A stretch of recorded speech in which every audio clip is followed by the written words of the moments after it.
노후 준비 가장 먼저 무엇이 떠오르시나요? 안정적인 주거와 부족하지 않은 생활비, 건강이 아닐까 싶은데요. 무엇보다 나이가 들수록 그리고 거동이 어려워질수록 노년 생활에 적합한 실버타운에 대한 관심이 늘고 있습니다.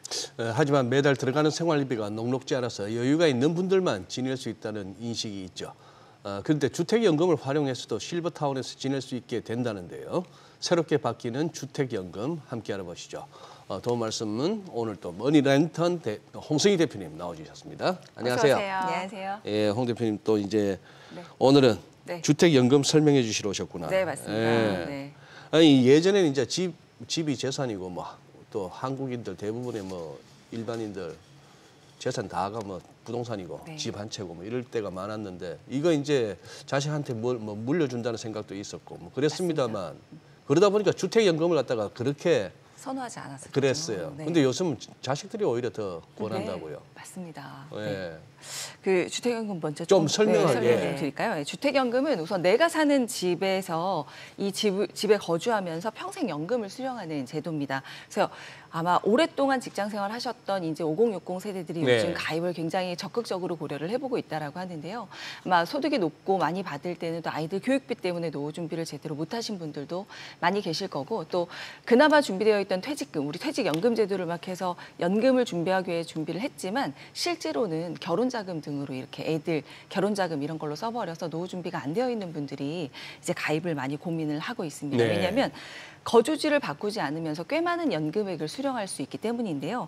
이 주택연금이라는 건 주택 보유자 혹은 배우자가 만 55세 이상이면서 그리고 공시가격 12억, 그러니까 시세로는 한 17억 정도 이하가 되는 주택을 갖고 계시면 가입이 가능합니다. 너무 비싼 집도 안 되는군요. 그렇죠. 원래는 이것 또한 공시가 9억 미만이었다가 12억 이하로 작년 10월에 변경이 된 겁니다. 그래서 주택의 종류도 우리가 알고 있는 일반 주택, 아파트나 단독주택, 다가구 주택도 가능하고요. 노인복지주택, 그리고 주거 목적의 오피스텔도 가능합니다. 지난해 주택연금 그 신규 가입 건수가 14,885건, 그리고 주택연금 지급액이 2조 3,856억 원으로 역대 최대치로 조사가 됐다라고 합니다. 그러니까 아마도 이게 아까 방금 말씀해 주신 것처럼 주택연금의 가입 요건이 예전에는 9억 이하였는데 작년 11월에 12억 이하로 변경이 됐습니다. 조금 더 가입할 수 있는 분들이 늘어났던 거죠. 그래서 이 시세 17억 원 수준의 나름의 고가의 주택도 이제 연금 가입이 가능해지면서 가입자들이 는 거 아닌가라고 보고 있고요. 실제로 지난해 10월 12일부터 11월 말까지 시세 12억 초과 기준, 그 10억 초과 주택의 보유자 기준으로 얼마나 가입을 했나 봤더니 299건이었어요. 그 예전 기준이면 가입을 못했던 분들이 가입을 한 건수가 299건으로 전년 대비 6배 수준으로 증가를 했다라고 합니다. 그래서 또 이것뿐만 아니라 부동산 그 경기 침체 때문이라는 견해도 있는데요. 그 주택연금은 가입 시점의 집값을 기준으로 내가 받을 연금액이 확정이 됩니다. 그러면 집값이 떨어질 거다라고 예측이 된다면 지금이 최고점이라고 생각할 때 주택연금을 신청하는 게 가장 유리한 선택이라고 할 수 있거든요. 그래서 그 영향으로 아마 작년에 많은 주택연금 신청을 하지 않았나라고도 보고 있는 것 같습니다. 대표님, 조금 이렇게 실제적인 하면 궁금증을 한번 여쭤볼게요. 그럼 한 10억짜리라고 치고요. 10억짜리 같으면 연금을 얼마까지 줍니까, 보통? 이게 10억이면요. 내가 가입하는 연령에 따라 다릅니다. 내가 55세에 가입하면 앞으로 이게 적어도 오래 살게 되기 때문에 그 가진 연금액 가지고 오랫동안 뿌려줘야 되는 거잖아요. 그러니까 이 주택연금이라는 게 결국은 담보대출인데 담보대출을 받는 걸 역으로 이제 이 연금으로 지급을 해주는 거랑 똑같은 거예요. 근데 원래 주택담보대출은 목돈으로 저희가 돈이 필요할 때 받는 거잖아요. 근데 얘는 연금으로 지급을 해주는 거죠. 오래 산다는 가정으로. 그러니까 똑같은 1억이더라도 55세에 신청하는 것과 75세에 신청하는 건 연금액이 다른데요. 1억 기준으로 제가 숫자가 정확히 10억 기준으로 기억이 정확히 나진 않지만 아마 70세 기준으로 신청을 하면 200만 원 이상, 200에서 300만 원 사이 정도의 연금액을 수령하는 걸로 알고 있습니다. 70세에 신청을 하면? 이거는요, 자세한 거는 주택연금공사 홈페이지에 들어가면 연금을 받고 싶은 주택연금 가격을 선택하시고 본인 연령을 넣으시면 얼마씩 받을 수 있는지 시뮬레이션이 다 되어서 나와 있습니다. 그런데 그러면 오래 살아야겠네요, 일단. 꼭 이 잘못된 계산입니까? 아니고 그렇진 않고 오래 네. 살면 당연히 좋습니다. 가장 예. 베스트는요. 내 집 가치보다 내가 연금을 더 많이 받는 게 가장 좋은 거죠. 오래 사셔서. 그렇죠. 네. 네. 그런데 만약에 살다가 내가 생각보다 기대여명이 짧아서 일찍 돌아가신다. 네. 그럼 집값보다 덜 받을 수 있죠. 예. 이럴 때는 내가 받은 연금액과 이자액을 합친 금액과 그때 주택을 처분한 가격의 차익만큼은 상속인들한테 다시 상속이 그래요? 됩니다. 네, 그래서 그거는 걱정을 안 하셔도 됩니다. 걱정 안 되네요. 예. 근데 보통 이제 주택연금이라고 하면 이제 내가 살고 있는 주택에서 네네. 이제 연금을 받으면 생활을 하는 건데 네네. 이번에 이제 이게 혜택이 확대되면서 실버타운으로 이주도 가능하다면서요? 네, 맞습니다. 예. 주택연금은 기본적으로 내가 살고 있는 집을 담보로 그렇죠. 연금을 받는 예. 거기 때문에 거주를 반드시 하셔야 됩니다. 그런데 예외 조항이 있었어요. 예외적으로 거주를 하지 않아도 되는 상황은 건강이 좋지 않아서 병원에 들어간다던가 혹은 자녀들과 합가해서 부양의 목적으로 자녀들 집으로 이주를 한다던가 그게 아니면 뭐 그럴 리는 없겠지만 감옥에 가게 된다던가 뭐 이런 본인의 의지와 상관없이 집을 비워야 되는 이런 상황에 또 연금을 계속 지급을 해줬습니다. 그런데 이 예외 조건에 이번에 실버타운이라고 하는 노인복지 주거로 노인 주거복지시설에 입주를 하는 경우에도 지속적으로 주택연금을 지급하겠다라고 예외 조건이 신설이 됐습니다. 그래요. 네네. 근데 이거 실버타운이 또 뭐 원하는 곳이라고 해서 무조건 다 되는 건 아니다. 네. 이건 무슨 얘기죠, 네, 그러면? 맞습니다. 입주하려는 곳이 실버타운이다라고 되어 있지만 네. 법적으로 실버타운 조건을 만족하는지를 한번 체크해 보셔야 되는 법적으로 건데요. 실버타운은 네. 그 노인복지법상 노인주거복지시설이라고 정의가 예. 되어 있는 게 3가지 시설이 있는데요. 예. 가장 우리가 흔히 알고 있는 실버타운 노인복지주택이 있고요. 이 경우는 이제 주거시설을 분양 또는 임대를 해서 임대하는 형식으로 30세대 이상으로 운영이 되는 시설을 말합니다. 그리고 양로시설이라고 있는데 양로시설은요. 뭐 주거라든지 급식과 그 밖에 일상생활에 필요한 편의를 제공하는데 10명 이상이 입주하는 시설을 말하는 네. 거고요. 그리고 노인 공동생활 가정은 가정과 같은 주거 환경을 제공을 하는데 그 5인에서 10인 정도 규모가 되는 시설을 말합니다.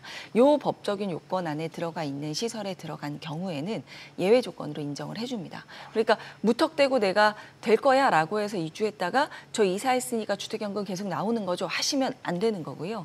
신청하시기 전에 주택금융공사에 내가 이런 집으로 들어가려고 하는데 이런 실버타운에 입주하려고 하는데 주택연금을 계속 받을 수 있는 거죠? 라고 해서 확인하고 승인하는 절차를 먼저 진행을 하셔야 됩니다.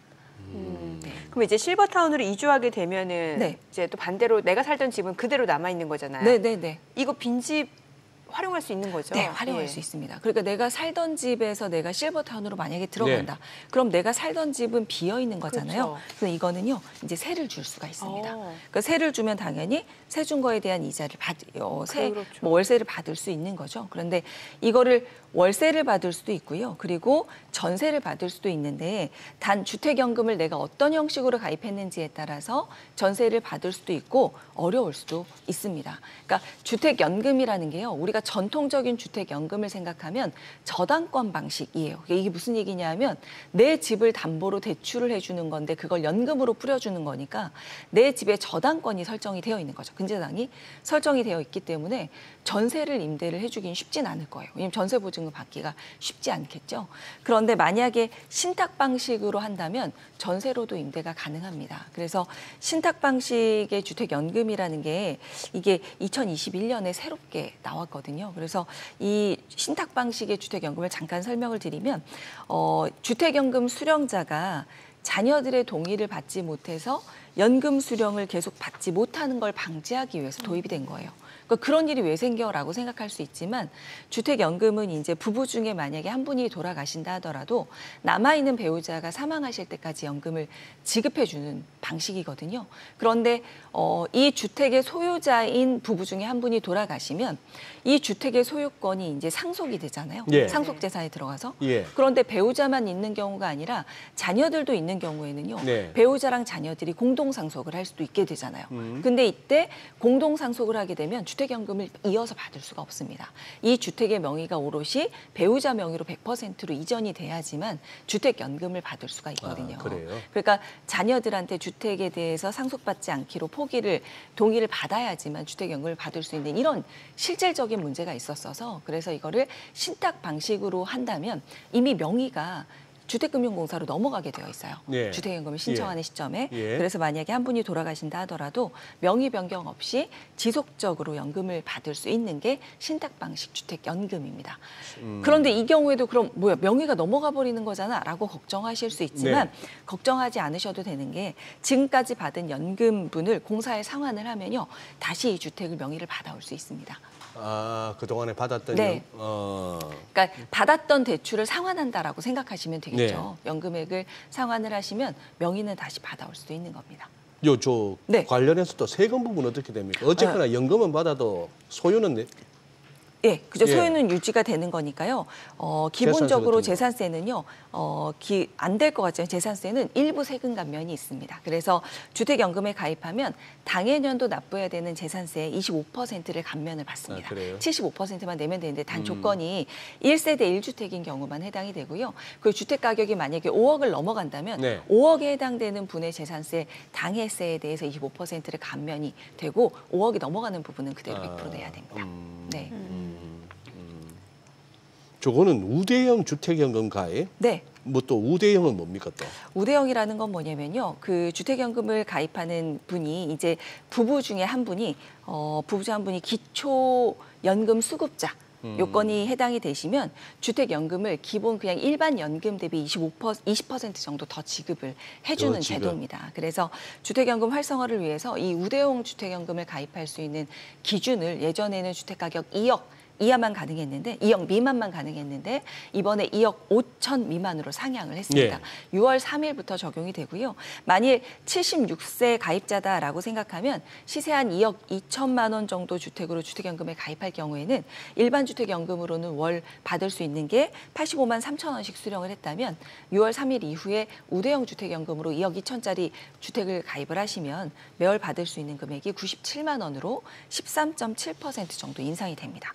그래서 이 우대형 주택연금으로 가입하게 되면 가입자가 목돈이 필요할 경우에 뻔했을 수 있는 개별 인출 한도도 기존의 45%에서 50%로 늘어나게 되고요. 또 우대형 주택연금을 모르셨던 분들도 있으시겠지만 네. 우대형 주택연금을 가입하려면 선순위 대출이 있으면 가입이 어려웠었어요. 갚고 오셔야 됐었거든요. 네. 근데 우리 일반 주택연금 같은 경우는 내 집에 대출이 있으면 여기에 대해서 대출 한도의 90%까지 그 안에서 받아서 갖고 있던 대출을 상환하고 주택연금을 가입하는 형태로 가입도 가능했었거든요. 근데 이번에 우대형 주택연금도 여기에 해당을 시켜서 그래서 선순위 주택담보대출이 있다면 이거를 갚을 수 있도록 연금 대출 한도의 90%까지 먼저 인출해서 갚고 주택연금을 가입할 수 있도록 여기도 해당을 시킨다라고 개선이 되었습니다. 네네. 그럼 이게 주택연금 가입을 하면은 어찌됐건 이제 주택을 소유하고 있잖아요. 네네. 그럼 이거 재산세라든지 이런 세금은 또 어떻게 되는지 궁금하거든요. 네, 아까 말씀드린 것처럼 재산세는 감면을 아까 예, 예. 25% 해주신다라고 말씀드렸습니다. 다른 세금 부분은 어떻게 다른 되나요? 세금 부분은 동일하게 뭐 납부하시면 됩니다. 종부세라든지 네, 맞습니다. 이런 건 동일하게. 네네. 혹시 관심 있는 분들 가입 절차 좀 알려주세요. 네, 가입을 원하시면요. 예. 가장 중요한 거 주택금융공사 홈페이지나 아니면 직접 방문해서 신청을 하시면 됩니다. 방문해서 신청을 하시면 기본적으로 상담을 받고 관련된 서류를 접수를 하시면 되고요. 네. 이 서류를 접수하고 나면 바로 진행이 되는 게 아니고요. 이제 주택금융공사에서 이 주택이 적정한지 심사를 하고 승인을 해주게 됩니다. 그럼 승인하면 이 주택보증공사에서 발행한 보증서를 가지고 주택연금을 취급하는 은행에 방문을 하셔가지고요. 주택연금 신청하시고 월 연금액을 수령하시게 됩니다. 근데 이때 아마 가장 궁금하신 게 내 주택의 가격이 얼마로 인정이 시세. 될까? 예, 그게 예. 가장 예. 중요하잖아요. 그래서 가장 기본은 부동산원의 인터넷 시세 기준으로 심사를 합니다. 근데 만약에 부동산원의 인터넷 시세가 없다면 그다음은 KB세 그리고 공시가가 없다면 시가 표준액을 쓸 거고요. 네. 그리고 감정평가 액순 이렇게 적용이 되는데 아파트 같은 경우는 시세가 있으니까 그렇죠. 뭐 인터넷만 뒤지면 얼마다라는 걸 확인할 수 있지만 뭐 시세 조회가 불가능한 뭐 그 주택이나 오피스텔 같은 경우는 감정평가가 또 필요할 수 있습니다. 그래서 감정평가 금액으로 이제 그 주택 가격이 산정이 되게 됩니다.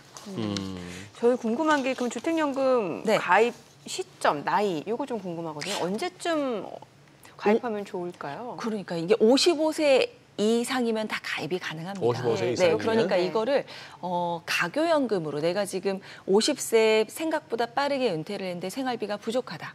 그런데 내가 준비해 놓은 연금 소득은 65세 이후에 받도록 되어 있다.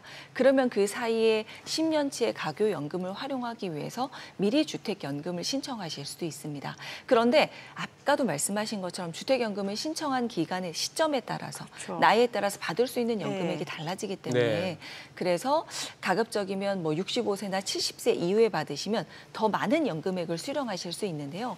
내 지금 노후 준비 상황에 따라서 의사결정을 하시면 좋을 것 같습니다. 그리고 주택연금을 받고 있다 하더라도 주택 가격이 너무 올라갔어요. 그러면 오른 주택 가격을 알아서 산정해서 연금액을 높여주진 않거든요. 그럼 너무 억울하다라는 그렇죠. 생각이 들면 연금을 다시 상환하시면 됩니다. 받은 연금액과 이자액을 상환하시고 다시. 네, 다시 그 집에서는 할 수 없고요. 집을 이사하셔서 만약에 그 집에서 다시 주택연금을 신청하려면 3년 동안은 신청을 못 하시고요. 동일주택으로는. 그런데 만약에 이사를 해서 뭐 외곽지로 아니면 조금 더 평형을 줄여서 조금 더 새 집으로 이사를 가는데 주택 가격이 예전에 내가 산정한 것보다 더 높게 산정받을 수 있다. 그러면 이전을 해서 다시 연금을 신청하시면 나이가 조금 올라간 상태에서 신청이 되시는 거잖아요. 그럼 받는 연금액이 올라가실 수 있죠. 아까 첫 부분에서 이렇게 작년에 이제 갑자기 주택연금 이렇게 네. 규모가 훅 늘어난 부분을 보여주셨는데 네. 어느 정도 그것도 작용한 것 같습니다. 이제 우리 일반 국민들이 이거 뭐 집값 더 오를 일이 있겠어 싶은 생각도 좀 작용한 것 같아요. 맞습니다. 집값이 아. 조금 떨어지겠다라고 생각이 들 때 네. 지금이 최고점이다라고 생각이 들 때 많이 가입을 하시는데 근데 또 실은 부동산은 또 아무도 모르는 게 아무도 올해 또 모르는 어떻게 맞아요. 될지 모르잖아요. 그래서 네. 만약에 선택했다가 아닌 것 같다라고 한다면 그러니까 너무 잘못된 선택이야라고 후회하지 마시고요. 바꿀 수는 있는데 대신 그럴 때 이제 보증료라든지 인지세 이런 비용 부수적인 비용은 있습니다. 그러니까 여러 가지 시뮬레이션을 해서 좋은 선택을 하시면 좋겠는데 그래도 내 집에 살면서 연금을 받으면서 생활을 유지할 수 있는 건 굉장히 좋은 예, 연금 방식이기 그러네요. 때문에 네, 선택을 한번 고려해 보셔도 좋을 것 같습니다. 네, 오늘 내용 잘 들었습니다. 예, 고맙습니다. 고맙습니다. 감사합니다.